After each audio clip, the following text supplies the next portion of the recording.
welcome to the first annual Black Power Benefit Concert. I'm your co-host, Dawn Cornelius.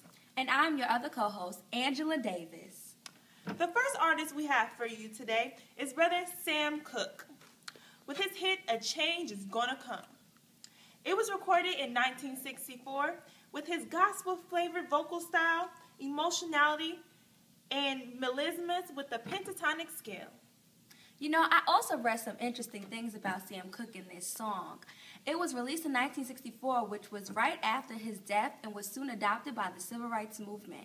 This made the song very political in the sense that people felt like it bridged the multiple and diverse feelings about America and the black community. The song represented the portion of the movement that wanted to forget about all the pain and suffering, wanted to remember pain and suffering, and honor the pain and suffering. In the social aspect, it was to stick together to overcome obstacles that many blacks were facing. In the social aspect of the song, it also represented a lot of anger and frustration that many black Americans felt in the context of persistent racism. While managing to maintain a hopeful tone, he realized that the tide was beginning to change by the early to mid-1960s in American race relations. There's almost a self-assured tone in this song. He didn't hope that a change was going to come. He knew it would. Sam Cooke was born on January 22nd in 1931 in Clarkdale, Mississippi. He was raised in a church along with 7 other brothers and sisters. He was a part of his local church choir until the group called Highway QCs asked him to join them. He was the lead singer for the gospel group, the Soul Stirrers, for 6 years, but at the same time, he joined the Civil Rights Movement by refusing to sing at segregated concerts. After several albums, he crossed over from gospel to soul and rhythm and blues. His first single in 1957 was You Send Me, sold over 1 million copies. By 1960, he became the first major black artist to sign with the RCA Records. But he started his own publishing and recording company to keep control of his own money. December 11th, 1964, he died. He was known as the King of Soul, with 29 top 40 hits.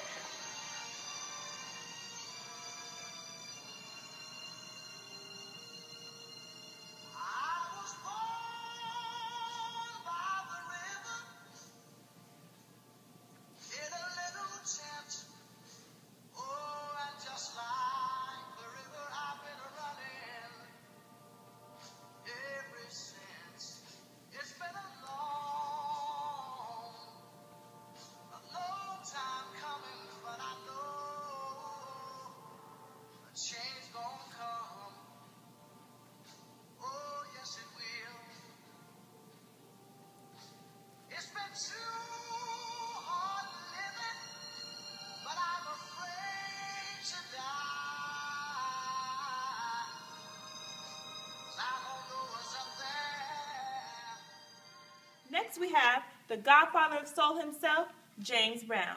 He'll be singing Say It Loud. This song showcases highly distinctive bass patterns, guitar, drums, background voices, and his vocality of gutturals, Afro-melismas, and call and response patterns. Did you have any notes on James Brown? You know what? I did. Say It Loud by James Brown was recorded in 1968, where the lyrics of the song had a lot of political, social, and historical importance. Brown addressed the prejudices towards blacks still prevalent in America. The song spoke to black individuals asking for black empowerment. Brown wanted blacks to be proud of whom they were and wanted them to recognize that they were black with no shame associated with that fact. The lyrics represented the social need for blacks to go out, get things accomplished on their own, because asking for assistance from others in that time was like beating their heads against the wall, which is a quoted lyric from the song. The song still has historical importance because it gives future generations a sense of how prevalent and real prejudices were during those times and the urgency to eliminate self-pity one might have associated with being black. James Brown, also known as the Godfather of Soul, was born James Joe Brown Jr. May 3, 1933, in South Carolina. He grew up during the Great Depression. Due to Brown living in poverty, he worked any job he could to earn money. Some of his jobs included picking cotton, washing cars, shining shoes, and dancing for soldiers at nearby Fort Gordon. At the age 12, he was dismissed from school for insufficient clothing. Brown turned to music and religion as an escape from the harsh reality of growing up black in the South during the Great Depression. He developed a powerful, unique voice from singing in a church choir. At 16, he was arrested and sentenced to 3 years for stealing a car. While in jail, he organized and led a gospel choir. In 1955, he was invited to join Bobby Byrd R&B group, where he quickly dominated the group, changing the name and moving. The group had received a record contract, and the song was number 6 on the R&B charts. Brown moved to New York so he couldn't lose the record deal and worked with other musicians. He recorded Try Me, which hit number 1 on the R&B charts and cracked 100 top singles. This started Brown's career. He continued writing and recording hits and touring, reaching pop charts and R&B charts. In 1916, Brown started devoting more time and energy to social causes. He made songs during this time. After the assassination of Dr. King, he gave a televised concert so people could stay home and avoid violence.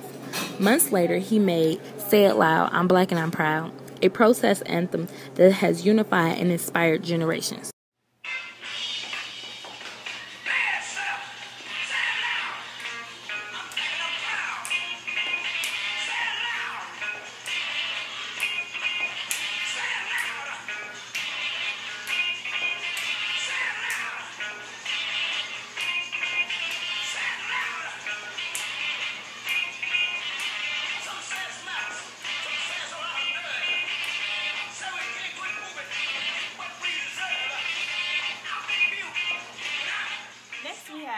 Brother Curtis Mayfield with his song, People Get Ready. It was released in 1965, and it was a gospel-influenced track. Mayfield's features guitar, fluid rhythm playing, piano, and drums through his distinct vocal style.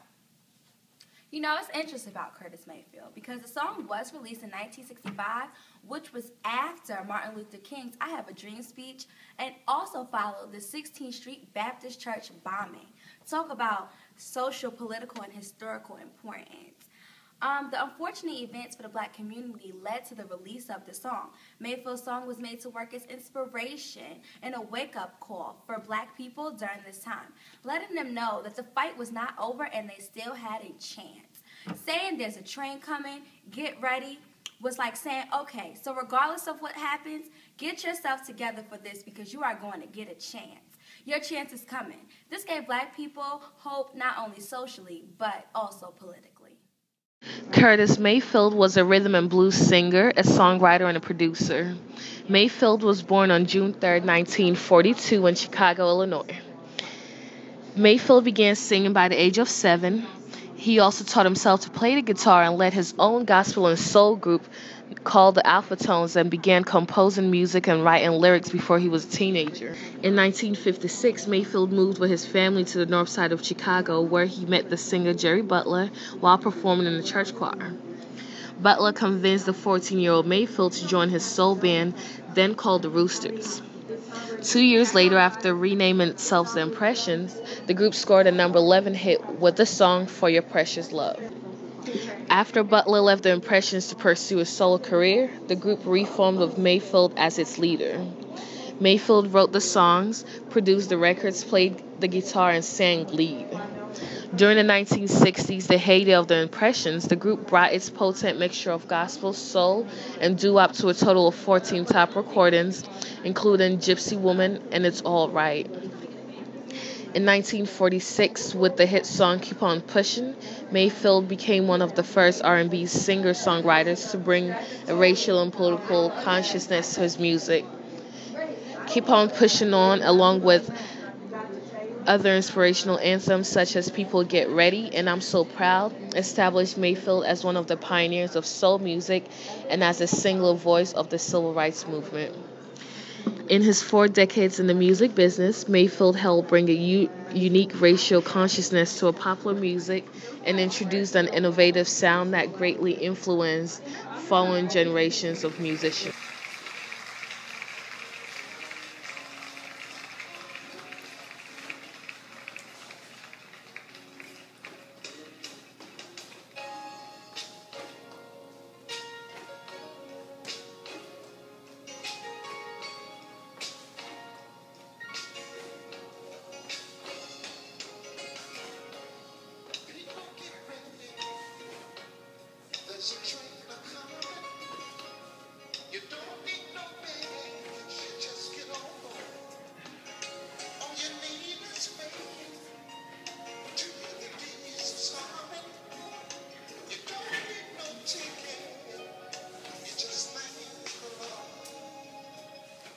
Next artist up is the queen of soul herself, Miss Aretha Franklin. Singing her soulful hit, R-E-S-P-E-C-T, with her commanding presence as a vocalist through projected strength and determination and backup singers to create a melodic harmony and rhythm makes her the most soulful of them all. You know, Respect by Aretha Franklin will always have political, social, and historical importance. Aretha Franklin was targeting the respect women need to demand and need to receive in general, but more importantly, from their significant others.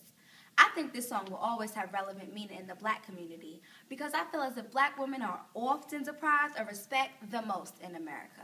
Respect in the song can be interpreted by anything the singer or woman demanding respect identifies with by being respected.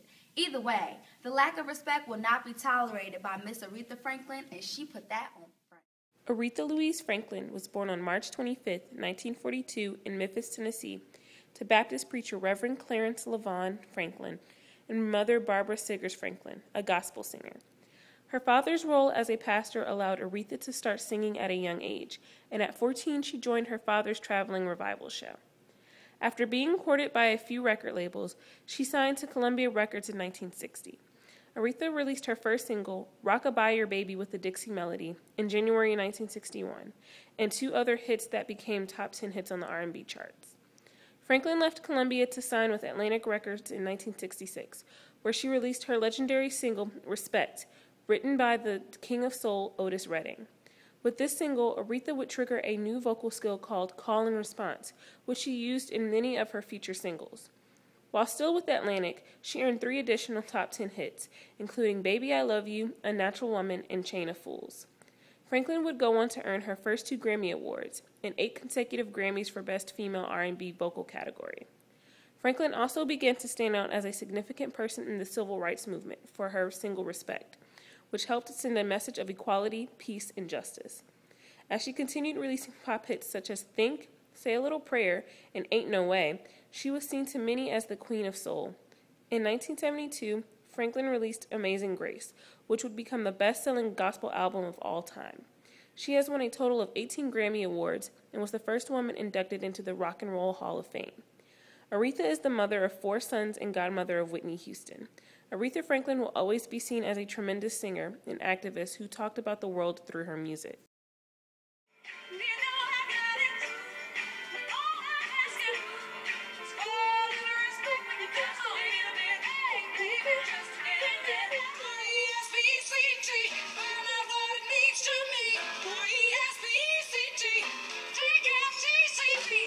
The last act we have for you today is Brother Marvin Gaye. He'll be singing What's Going On. It includes saxophone solo cuts with bass and with Gaye's classic Motown voice. That was smooth and emotive.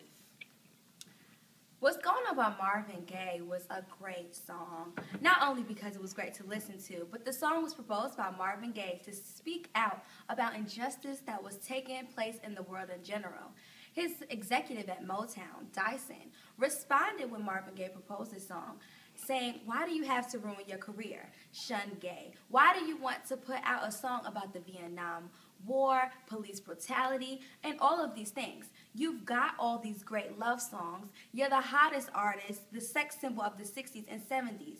Marvin Gaye was not trying to hear it. He did not care. He found a way to release the song, and it sold 100,000 singles in one day, making history. It brought social and political attention to many negative events going on in America and showed a different aspect of the voice Marvin Gaye had. This was one of inspiration and change rather than sex." Marvin Pentz Gaye Jr. was born April 2nd, 1939. He was an R&B, soul, and funk artist, a singer and songwriter, and an instrumentalist who played piano, keyboards, drums, percussion, and synthesizers. He actively produced music from 1961 to 1984 under the labels of Tamla, Tamla Motown, and Columbia. The first black concept album, What's Going On, was highly charged with political and social commentary. The album is told from the point of view of a Vietnam War veteran returning to the country that he had been fighting for and seeing nothing but injustice, suffering, and hatred. Marvin Gaye helped to shape the sound of Motown Records in the 1960s with a slew of hit records. He later earned the titles Prince of Motown and Prince of Soul. Gaye's later recordings influenced several subgenres of R&B, such as Quiet Storm and neo-soul. Since his death on April 1, 1984, Gaye has been posthumously honored by many institutions, including the Grammy Lifetime Achievement Award and the Rock and Roll Hall of Fame.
About you, Don, but I had so much fun. Aretha Franklin, Marvin Gaye, James Brown, just so many names. I cannot wait to do this again. Me either, Angela. Well, thank you all for coming out tonight, and always important, I wish you love, peace, and soul.